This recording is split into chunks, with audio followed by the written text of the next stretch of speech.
Mais De Gaulle s'est fait savonner la planche. Donc il a eu une tentative quand même, alors, parce que ça c'est une tentative de Gaulle de revenir un peu. Ouais, ouais, ouais. Mais ça, c'était une bonne chose qu'il a soutenu De Gaulle. Et tu sais, moi je dis toujours que ce qui est dommage, c'est que Napoléon n'ait pas été un général de Louis XVI, que Robespierre n'ait pas été un ministre de la Justice chrétien de Louis XVI. Là, je peux te dire que la France aurait été une tuerie atomique. Aujourd'hui, on parlait pas anglais, on parlait français. Je pense que dans le même ordre, c'est dommage que De Gaulle ait trahi l'héritage spirituel de la France et se soit rallié à l'anti-France. Je pense que si il avait été un ministre de la 4ème République, mais pas de celle qu'on a connue, mais de la 4ème République chrétienne, corporative et familiale, je pense qu'il aurait été un personnage exceptionnel. Bon, c'était un personnage exceptionnel dans certains sens, comme Talleyrand. Mais je crois qu'ils ont mis leur talent au service du mal. Bon, voilà. Alors, on me demande aussi, alors on me demande quel était le rôle joué justement par Pétain sur le Veldiv. Ça, c'est une question qui revient. Voilà. Alors, pour le Veldiv, c'est très intéressant comme question. Sincèrement, j'ai répondu longuement à cette question dans la vidéo que j'ai faite pour l'avant. Je renvoie à la concurrence, mais bon, j'en ai marre de rabâcher aussi. Mais pour dire les choses simplement, l'aval à négocier, c'est en gros, on vous laisse prendre des étrangers, en revanche, vous ne touchez pas aux Français. Voilà, en gros. Pour plus de détails, je renvoie à la vidéo que j'ai faite pour l'agence Info Libre. Alors on me dit aussi, Mitterrand faisait fleurir la tombe de Pétain tous les gens jusqu'à ce que ça fasse polémique. Il disait qu'il voulait saluer le vainqueur de Verdun, mais pensez-vous qu'il était au fait de ce que vous avancez en ce qui concerne De Gaulle et Pétain? Alors, il y a un livre très intéressant que j'ai lu il y a des années de ça, et avant que je devienne anti-gaulliste, entre guillemets, qui a été écrit par Georges-Marc Benabou. Ah, le fameux. Ouais, non, mais il a écrit un livre vraiment très très bien. Je l'avais lu à l'époque, tu vois, je révisais le barreau. Je l'ai lu à la bibliothèque municipale à laquelle je révisais. Et ça s'appelle Jeune homme, vous ne savez pas de quoi vous parlez. Et c'est Mitterrand qui raconte à Benamou son rapport à Laval, à Pétain, à De Gaulle, etc. C'était vraiment passionnant. Il faut que je relise ce bouquin. Et Mitterrand disait à Benamou, mais vous savez, De Gaulle, c'était pas lui l'âme de la résistance française. Et à l'époque, je comprenais pas pourquoi il disait ça. Tu vois? Parce que je connaissais pas l'ORA, tout ça. Et je ne comprenais pas pourquoi Mitterrand disait ça à Benamou. Et il faut que je relise ce livre. Mais je pense que Mitterrand, qui lui aussi avait une culture catholique, savait très très bien, il savait très très bien, Mitterrand, que qui était véritablement Pétain. Et Pétain a sauvé la France, on oublie un peu de le dire, à Verdun d'une part, sachant qu'à Verdun, après, il y a Nivelle qui lui a succédé pour une partie de la bataille, mais surtout, il a sauvé la France en 1917, Pétain. C'est-à-dire qu'il y a eu de très grands troubles dans l'armée française, tu sais, les mutineries. Les Français ne voulaient plus se battre, ils ne comprenaient pas pourquoi on les envoyait dans des offensives qui ne servaient à rien. Et c'est Pétain qui a redressé le moral des troupes. Et j'ai découvert un livre il n'y a pas longtemps, à la librairie Facta, pour qui je fais de la pub, parce que j'achète parfois certains de mes bouquins chez eux. La librairie d'Emmanuel Ratier. Je viens de me cramer. Ouais. Mais ils ont des très bons bouquins, donc il faut le dire. Et j'invite les gens à aller jeter un petit coup d'œil à l'occasion. Le général Spears, le fameux général Spears qui avait chopé De Gaulle le 16 juin au soir pour lui dire tu viens avec nous, a écrit un livre qui s'appelle De Gaulle-Pétain, deux hommes qui ont sauvé la France. Alors je l'ai acheté il n'y a pas longtemps, j'ai pas eu le temps de le terminer, mais il raconte bien comment Pétain en 17 a sauvé la France en rétablissant le moral de l'armée, en traitant de façon humaine la question des mutineries, etc. Voilà. Ouais, ça... Mais Mitterrand n'était pas dupe, pour en revenir à la question. Quand on a une culture classique sérieuse, quand on sait ce que c'est que le bien et le mal, et Mitterrand le savait, c'est pourquoi il est coupable d'ailleurs, à l'instar de Gaulle. C'est parce qu'il peut pas... on dit souvent qu'il n'y a pas de péché sans conscience du péché. Enfin, c'est pas moi qui le dis, ça c'est le décret de l'Église. De Gaulle et Mitterrand, je pense, avaient conscience du péché. Mais ils étaient aveuglés par leur orgueil. Il était franc-maçon aussi, Mitterrand. Ah ça, je sais pas. Ah non, il n'était pas franc-maçon. Il n'était pas franc-maçon. Je pense le dire de façon certaine, parce qu'Henri Coston, a évoqué dans un livre que j'ai pas en tête là, qu'en fait, il s'était pointé pour une initiation, et il y a quelqu'un qui a ressorti la casserole de la francisque. Et après, on a dit, ah non, pas de ça ici, tiens, comme par hasard. Et donc, au revoir, quoi. Ah ouais, parce qu'il a fait quand même une bâtir des Mais monuments. je vais te dire, ouais. qu'il ait le tampon franc-maçon ou pas, on s'en fout. Oui. Ce que je note, c'est qu'il a promu un logiciel intellectuel qui est celui de l'anti-France. Après, qu'il ait le tampon de franc-maçon, je veux dire, on s'en fout presque. Tu vois. Ce qui compte, c'est que... ce qui compte, hélas, c'est qu'il est promu... enfin, il a fait avancer des valeurs qui détruisent la France. Il y a une autre question. Alors voilà, on me dit, je voudrais savoir si vous avez rencontré des anciens résistants communistes. Je peux vous garantir qu'un proche ancien résistant communiste est ulcéré de la transformation de l'histoire. Les collabos étaient la bourgeoisie locale de droite qui sont subitement devenus résistants à la libération. Connaissant son récit, je peux répondre et même donner des noms de collaborateurs notards de droite qui n'ont pas été inquiétés en se convertissant à la fin de la guerre. Mais bien évidemment. Pour rappel, il y a eu très peu de résistants de droite et d'extrême droite. Je vous mets au défi de trouver une liste de plus de 500 noms résistants de droite en 1940. En retour, je vous ferai parvenir une liste de 5000 collabos notoires. Alors là, il a très mal joué dans le sujet, puisque en 1940, il n'y a pas de résistance de gauche. En 1940, la résistance, c'est quoi? C'est le colonel Groussard, Cagoulard. C'est Lustonelaco, Cagoulard. Paul Dingler, Action française. La résistance qui est à De Gaulle, De Wavrin, Cagoulard. Colonel Rémy, Cagoulard. La résistance de gauche n'existe pas en 1940. Donc au lieu de faire le malin, faut se renseigner. Et aller au fait. Qu'il y a eu des collabos de droite, bien entendu. Ah bah, voilà, mais voilà, et sachant les 500 des résistants, c'est complètement con. Moi, je donne-moi 5 noms de résistants de gauche en 1940. Ouais. Bref. Donc, d'ailleurs, Dominique Vénère, dans son histoire de la résistance, un chapitre qui s'appelle, je crois, Résister à l'ombre de Vichy, qui explique bien, voilà. D'ailleurs, c'est pareil, Général Colson, Végan, les prémices de l'OERA, Picandard, enfin, ils étaient tous de droite, même, pardon, d'extrême droite. Hein. Je sais que c'est pas bien de le dire, mais voilà, donc ça me fatigue, ça. Allez au fait. Voilà, allez au fait. Alors, on me dit aussi, voilà, Monsieur Adrien Brosier a-t-il une idée concrète et pragmatique pour reprendre le pouvoir afin de parvenir à instaurer une authentique nation française? J'en ai beaucoup, mais sincèrement, c'est pas le sujet de ce soir. Ah bon, ben voilà, on en reparlera. On en reparlera, on promet, on en reparlera. Mais c'est la question de la prise du pouvoir est capitale. Bon ben voilà, on en reparlera en fait. Hein. Ouais. Alors, on me dit aussi, est-ce que l'ultra-diabolisation et les déformations de l'histoire de la doxa ne viennent pas du fait que Pétain était pour un retour à une certaine tradition? D'ailleurs, tous les dirigeants prônant le retour à la tradition sont diabolisés. Bah oui, tout à fait. Quand on consacre la France au cœur immaculé de la Vierge, ça s'appelle pas l'anti-France. Hein. Ça s'appelle pas l'anti-France. Quel acte plus beau? J'aimerais qu'on le dise, quoi. Quel acte plus beau que de consacrer la France au cœur de la Vierge? C'est... Bref. Ouais. Alors, qu'est-ce qu'on me dit encore 68 n'est pas plutôt une conséquence du rapatriement de l'or de la France suite au futur abandon du dollar en 71? Ça a pu jouer, hein. Peut-être que les Américains ont... Sincèrement, ça a pu jouer, mais je n'ai pas creusé la question 68 énormément. Enfin, pas sous cet angle-là. C'est possible, mais là, je ne me prononce pas. Mais le fond du problème de 68, c'est pourquoi la gauche est aussi puissante. Et j'y reviens, elle est aussi puissante parce que De Gaulle lui a donné les clés en 1944. Alors justement, tiens, par rapport à De Gaulle, c'est vrai, De Gaulle, il a voulu rétablir la monarchie. Non. Alors ça c'est un mythe. De Gaulle, c'est un mythe ça, parce que voilà, on me le dit, oui, il aurait voulu rétablir la monarchie. Alors ça c'est une question très intéressante. Voilà. C'est très intéressante. De Gaulle a eu une correspondance avec le comte de Paris, Orléans. Ouais. Eh bien moi je le dis, je préfère la République aux Orléans. Voilà. Parce que la République, c'est la République des Lumières. La République qu'on a connue, c'est la République des Lumières, mais les Orléans, c'est la monarchie des Lumières. Il n'y a pas de différence de fond entre la monarchie du Juillet et les républiques qui ont suivi.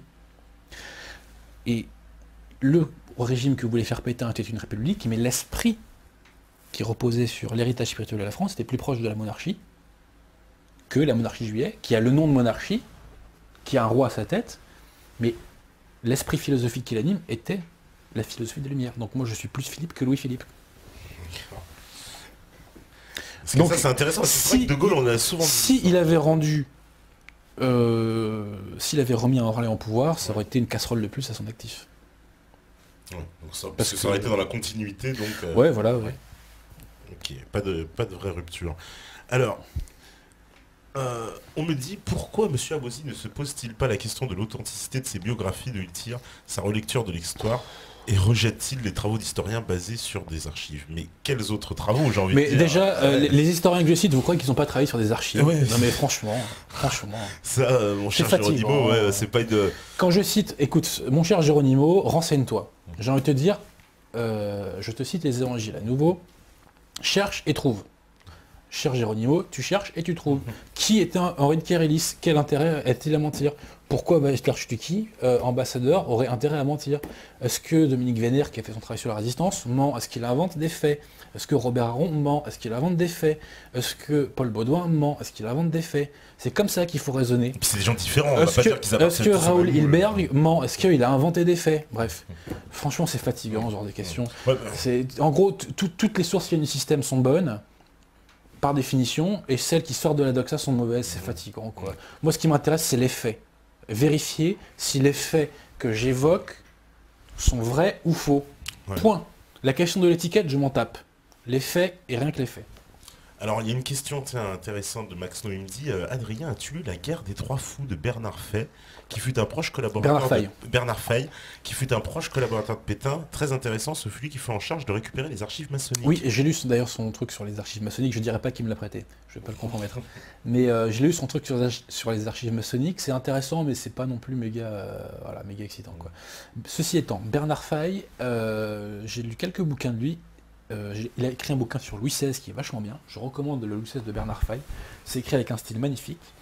J'ai pas lu La guerre des trois fous. Je ne l'ai pas lu, donc je ne peux pas me prononcer dessus. Mais c'est un auteur que je vais creuser parce que le peu de choses que j'ai lu de lui est écrit dans un français exceptionnel. Vraiment un très beau style. Et le fond de ce que j'ai lu pour l'instant, après je me prononce pas sur le reste de son œuvre, mais ce que j'ai lu pour l'instant de lui, son bouquin sur Louis XVI, et un autre bouquin qu'il a fait qui s'appelle La franc-maçonnerie et la révolution du XVIIIe siècle, me semble-t-il, j'ai beaucoup en souvenir le Louis XVI qui m'a marqué, l'autre là je l'ai un petit peu moins, mais il me semble que ça va dans le bon sens, quoi. Alors, on me dit aussi, un mot sur le SAC qui effectuait les sales besognes du parti gaulliste. Sur le SAC, service d'action. Je connais pas en détail le SAC, donc c'est le truc fait par Pasqua, c'est une milice officieuse, quoi, de barbouzards, quoi, plus ou moins.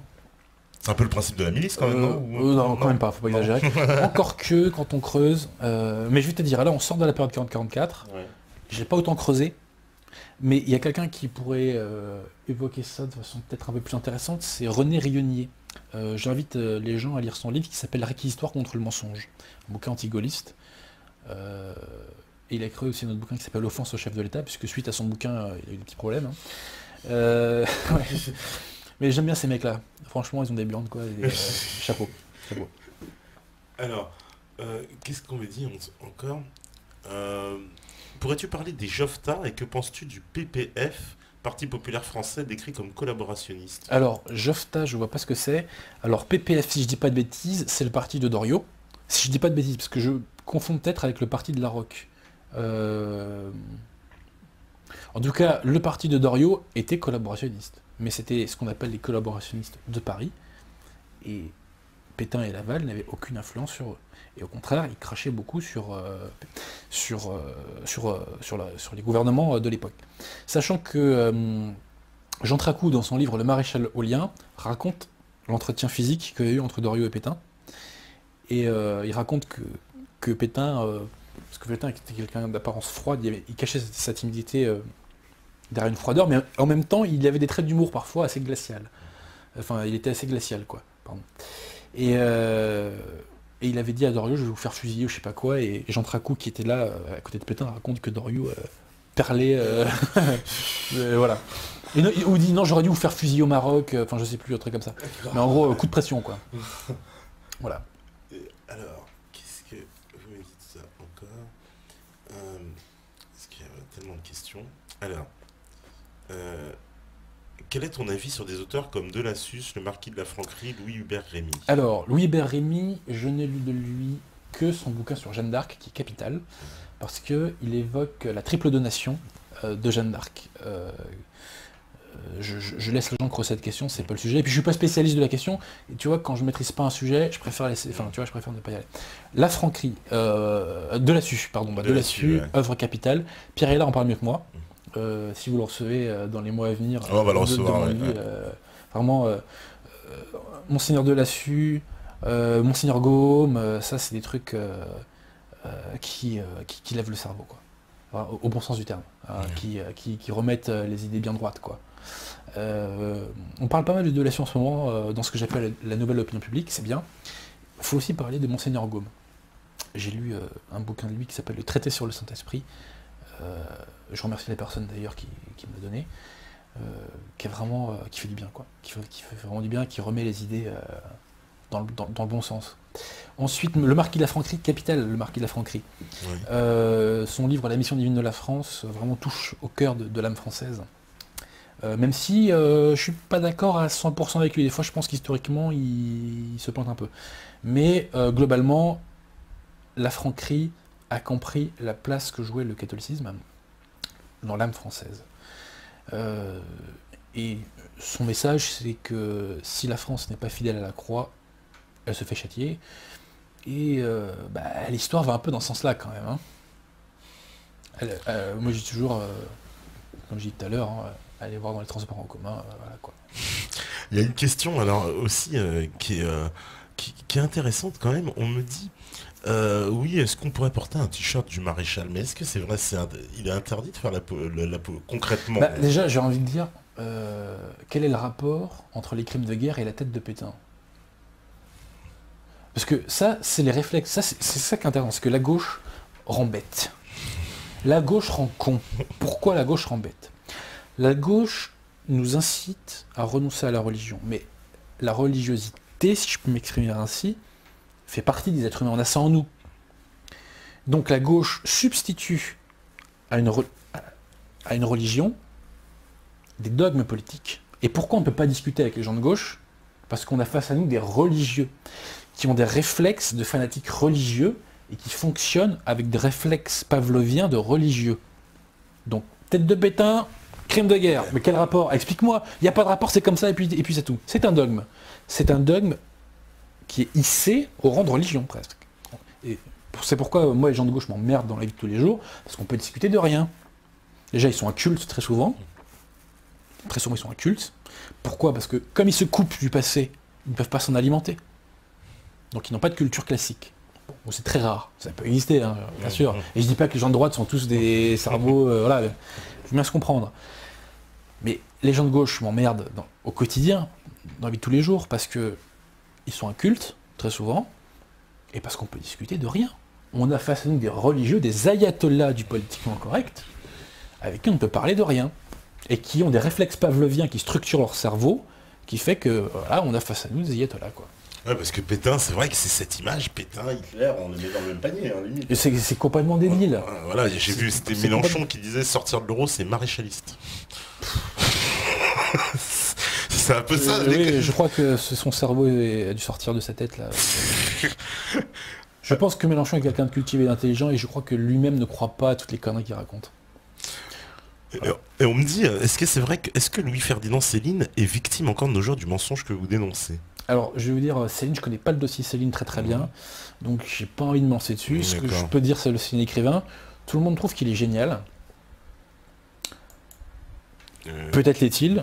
Moi, sincèrement, c'est pas la littérature que j'aime, quoi. En termes de style, le point d'exclamation de 3 petits points, ça me gonfle. D'ailleurs, une petite anecdote personnelle qui finira un jour dans un roman que j'écrirai. J'étais un jour dans un dîner en ville, à Paris. Et puis justement, on parlait de littérature, on commence à parler de Céline. Et puis moi je dis, bon, moi je suis plutôt Stendhal, quoi. Je suis plutôt, voilà, Balzac, Stendhal, Bernanos, et j'en passe. Et une personne me dit, mais comment tu peux critiquer Céline? Il a inventé le point-virgule. Alors, en fait, le style de Céline, c'est que, je sais pas si tu sais, c'est qu'il mettait un point d'exclamation, il mettait 3 petits points à chaque fois. Donc là, je me suis dit, est-ce que je le crucifie sur place en lui disant non, c'est pas le point-virgule, c'est le point d'exclamation de 3 petits points, et si celui qui a inventé le point-virgule, c'est que t'en as pas lu une ligne. Voilà. Mais il y a un pédantisme célinien, c'est pour dire qu'il y a un pédantisme célinien qui me gonfle. Après, j'ai pas tout lu de Céline, moi j'ai lu Le Voyage. Alors Le Voyage, j'ai pas son fameux style encore. Hein. Le Voyage au bout de la nuit, Mora Crédit, et puis... Bagatelle pour un massacre. Non, pas Bagatelle pour un massacre. Enfin, j'en ai lu des passages de ça, mais bon, ça m'a pas excité. Qu'est-ce que j'avais lu de lui aussi? Ah oui, d'un château à l'autre, justement, qui parle un peu de notre période. Mais sincèrement, le point d'exclamation de 3 petits points, j'arrive pas. C'est pas ça que je recherche. Moi, j'aime les styles un peu plus purs, à la Maurice Sachs, à la Stendhal, à la Bernanos dans un autre style, à la Romain Roland, voilà. Faudra que je revienne un jour pour parler littérature. Ça pourrait être sympa. On n'en parle pas assez. Ah ouais, c'est vrai. Parce que c'est l'âme de la France aussi, la littérature. Ça fait partie de l'âme de la France. On me demande quel est le livre de référence qu'on pourrait citer sur qui relate du projet politique de Pétain, le plus intéressant. Bonne question. Moi je dirais l'histoire élémentaire de Vichy de l'amiral Offand. Je pense que c'est lui qui évoque le plus ça, parce que c'est vrai qu'on n'en parle pas beaucoup. Il y a aussi un livre de l'amiral Ferney qui s'appelle Aux côtés de Pétain, parce que l'amiral Ferney a participé à l'élaboration de la Constitution qu'il voulait faire, donc ça aide un peu. Mais je pense que c'est l'amiral Offand qui a touché le plus juste, dans cette idée de rechristianisation de la France. Ouais. Alors, on me dit, dans le procès du maréchal Pétain, Pétain déclare avoir voulu sauver la France. Est-ce que ça ne résume pas tout, finalement? Évidemment qu'il a voulu sauver la France. C'est le sens de sa vie de sauver la France. Et d'ailleurs, ceux qui veulent savoir pourquoi c'est le sens de sa vie de sauver la France, lisez ce livre de Louis-Dominique Girard, Mazigheim, ou La vie secrète de Philippe Pétain. Il s'est passé quelque chose en en 1888. Je vous le dis pas, hein. Pour une fois faites le travail. Hein. Et Pétain a voué sa vie à la France. Et il l'a sauvé à 2 reprises, je pense. Et à 2 reprises, ouais. Il y en a qui sont très contents. On me dit fantastique émission, merci messieurs. Il y en a qui sont aux anges quand même de ce qui a été amené. Je sais pas si l'émission est fantastique, je sais qu'en tout cas c'est ce que j'ai fait de plus utile dans ma courte vie. Alors, dans notre bien-pensance, notre doxa, il est tout à fait normal de penser que la monarchie française, donc quasiment tous les rois, étaient de mauvais tyrans. Est-ce la réalité ou cette idée vient de la première libéralisation de 1789, lorsqu'on évoque le roi son à lui, très pieux, humble, généreux avec son peuple, difficile de cracher dessus. Si le système était mauvais, il n'aurait pas duré si longtemps d'une part. Il a pu y avoir des rois moins bons que d'autres. Charles IX par exemple. Charles VI le fou, mais bon, lui il ne pouvait pas grand chose, le pauvre. Il y a eu des rois plus ou moins bons, mais le principe de la société d'Ancien Régime est incritiquable. Pourquoi ? Parce que la société était organisée pour que nos âmes aillent au ciel. Et ça, on peut dire tout ce qu'on veut, c'est incritiquable, et ça doit être le but de toute société humaine, faire que nos âmes aillent au ciel, et c'est ce que voulait faire Pétain. C'est ce que voulait faire Pétain. Il voulait des sociétés où les individus regardent un peu plus vers le ciel. Donc il y a pu y avoir des hommes mauvais qui ont incarné ce principe, parce que la nature humaine est ainsi faite, mais le principe est bon. Et le principe était incritiquable. Voilà.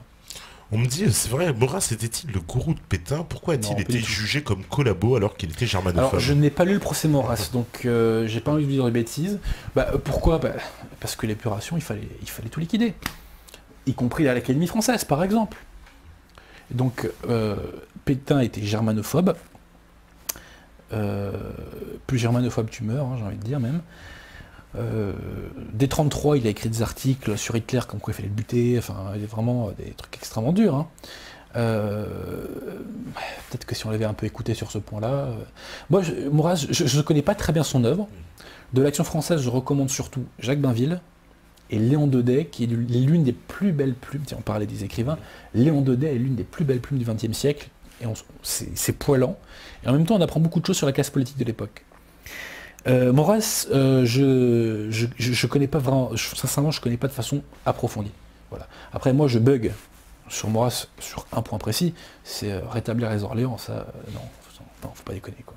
Après, je ne jette pas toute son œuvre parce que je ne la connais pas. Donc, voilà.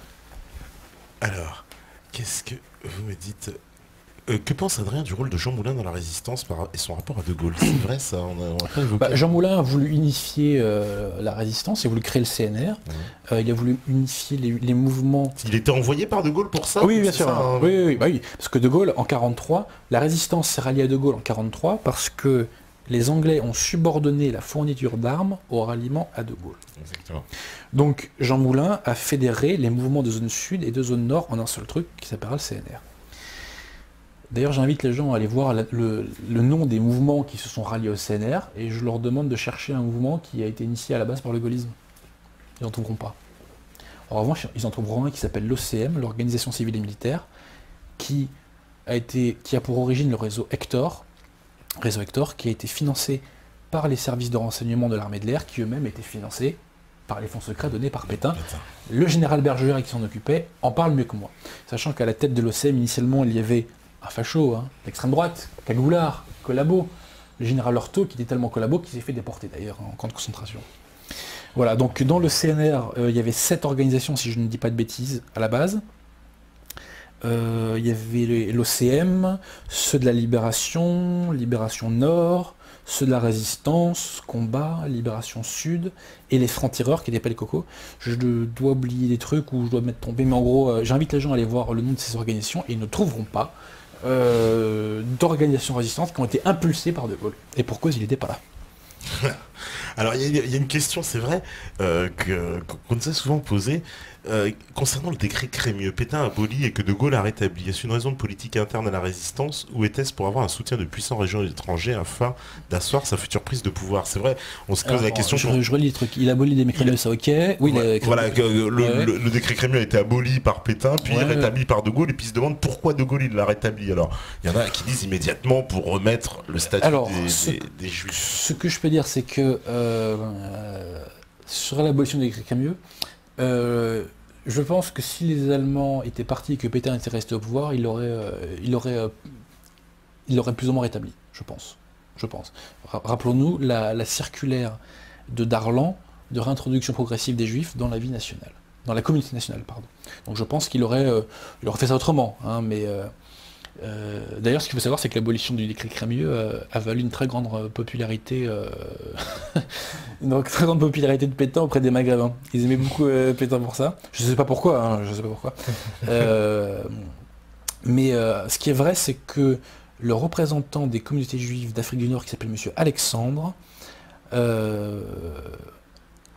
s'est rallié à De Gaulle sur cette question-là. Là, j'ai pas le truc en tête précisément. Il y a une histoire comme ça, comme quoi Monsieur Alexandre s'est rallié à De Gaulle à ces conditions-là. On peut le comprendre, de ceci étant. Voilà. Donc, alors, on nous dit, Adrien peut-il nous transposer des hommes publics, voire politiques de notre temps, avec des hommes d'avant et durant la guerre qui étaient l'équivalent de Valls Hollande de BHL, par exemple? Oh, des collabos, vous savez, on en trouve à toutes les époques. Ouais, c'est ce que j'ai envie de dire, on en trouve beaucoup, là. Les principaux collabos de l'époque, c'est des gens comme Marcel Déat, comme Jacques Doriot, qui est de la gauche, d'ailleurs, petite parenthèse, ils tous de la gauche. Il y a Darnan, mais le cas Darnan est un peu plus compliqué.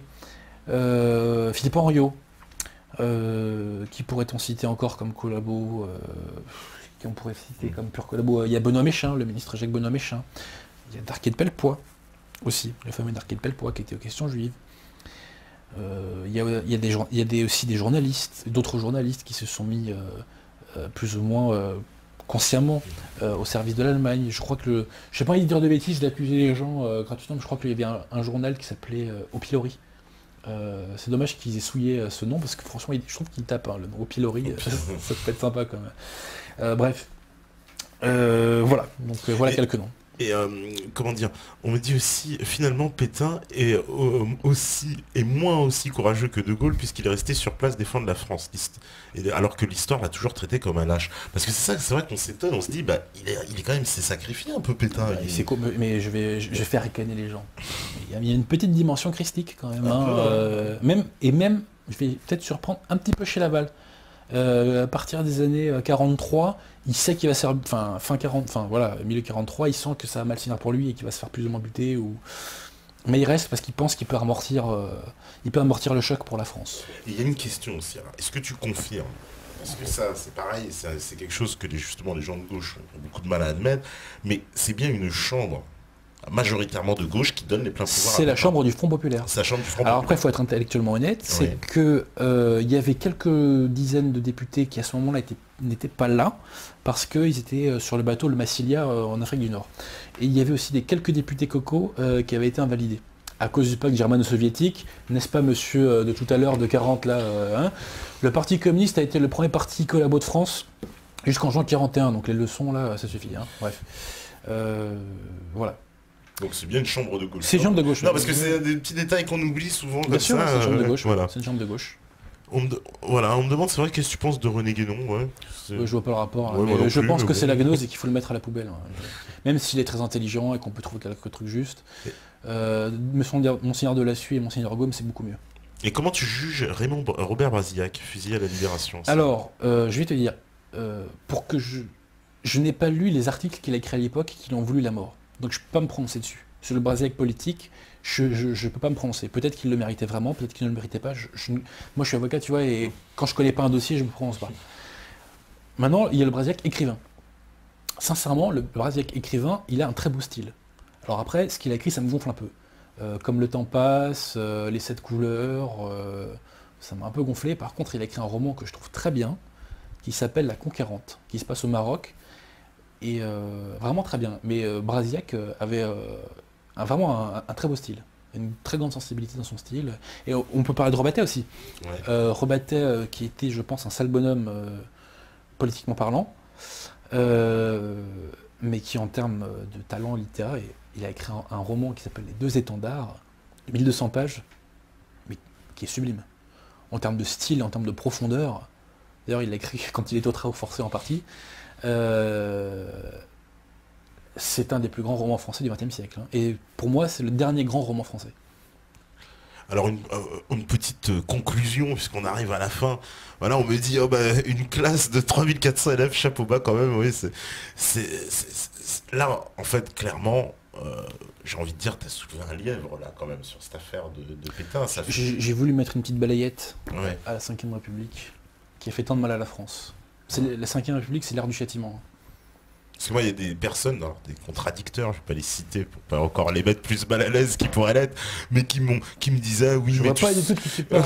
ces débats-là ont lieu dans les années 50, et justement, toi, tu n'étais pas né, tu n'as pas pu les connaître. Je dis, bah oui, je suis désolé, mais... Et puis j'ai envie de dire, et alors Oui. Et alors Il y a des querelles théologiques qui ont lieu il y a des siècles, et elles sont encore d'actualité. Et est-ce que tu penses pas, justement, ma dernière question, que finalement, là, j'ai envie de te dire, est-ce que cette bataille-là que tu nous as décrite, puisque, tu vois, pour en revenir au cœur... C'est une bataille entre la France et l'anti-France. Voilà, elle n'est pas terminée, en fait. Mais elle n'est surtout pas terminée. Et elle sera terminée quand des patriotes authentiques seront au pouvoir. Et quand on aura foutu cette gauche aux chiottes et qu'on aura tiré la chasse 10 fois. C'est la bataille, le clivage véritable qui traverse la société française, qui n'existe plus dans l'échiquier politique français, puisque tout l'échiquier politique français actuellement, de l'extrême gauche au FN, est à gauche. En gros. Même si le FN a une petite pulsion de droite de temps en temps, mais globalement, il a un logiciel qui est fondé sur les Lumières. Mais dans la société française, le clivage gauche-droite existe encore, et ce clivage gauche-droite est celui de la France contre l'anti-France. C'est clair, c'est la France contre l'anti-France. Voilà. Il nous traverse encore, et c'est le combat de demain. Seulement, il faut assimiler ce qu'est l'anti-France, bien comprendre ce qu'elle est pour bien s'occuper d'elle. Et De Gaulle est le garde-fou ultime de l'anti-France. Et voilà, je pense que ce sera une belle conclusion. En tout cas, merci Adrien d'être venu encore pour ce round 2. Et c'est moi qui remercie Meta TV surtout. Et puis et peut-être que Pétain nous remercie à titre posthume. Ouais, oui, ça fera pas plaisir à tout le monde. Et je dédicace cette émission au harki et aux descendants de harki.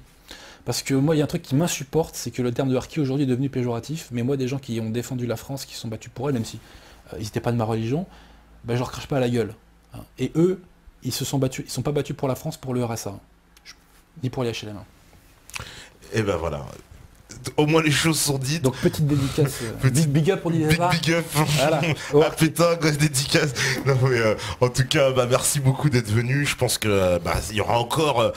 je pense des tonnes d'encre qui vont couler après cette émission. En fait, si tu veux, quand j'ai commencé à faire parler de moi publiquement avec mon bouquin, j'ai eu une première vague de trolls qui étaient les gens de l'UPR, parce que quand je disais qu'il fallait se barrer de l'Union Européenne, vous sautez pas à Solino alors que vous le plagiez. On a vu à quel point après je l'ai plagié à Solino. Ouais. Ensuite, deuxième vague de trolls, c'est ce que j'appelle, les soralo-maghrébins, tu vois, qui... les soralo-maghrébins me reprochent de me sentir plus français que palestinien, tu vois. C'est leur droit, mais moi, mon droit, c'est d'être français. Bon. Et la troisième vague de trolls, Et bah les gaullistes. Les gaullistes, Les maintenant, gaullistes, ça, voilà, c'est comme tu vas ça. avoir des gaullistes C'est aux comme ça. fesses. Mais, voilà. bon, je crois que c'est pas bien grave tout cela. Il y a eu des croix bien plus lourdes à porter. Bon, bah, en tout cas, le combat continue. Voilà, on me dit merci pour cette émission, merci. Voilà, il y a beaucoup de gens, en tout cas, je pense, qui ont apprécié hein, derrière. Alors, je vous dédicace tous, Grace, Mantas, Georges Opossum, Néphis, Colia, Dr Guzman, Vladjo, Caf Marron, Igabiva, Max No, QSR, Omarlen, Georges Pipo, etc. Bah, merci à vous voilà, de nous suivre. Merci à Steph à la régie et les autres aussi qui étaient là tout à l'heure. Demain, bah, ça va être métal, on va changer d'ambiance, donc voilà, grosse guitare, hein, nous qui sommes accusés d'être uniquement rap. À la base. Bah voilà, bah tu vois, on nous a accusés d'être uniquement rap, on va faire démentir encore une fois nos détracteurs, et vous savez très bien que si vous écoutez ce message, c'est que vous êtes la résistance. Ciao, à demain.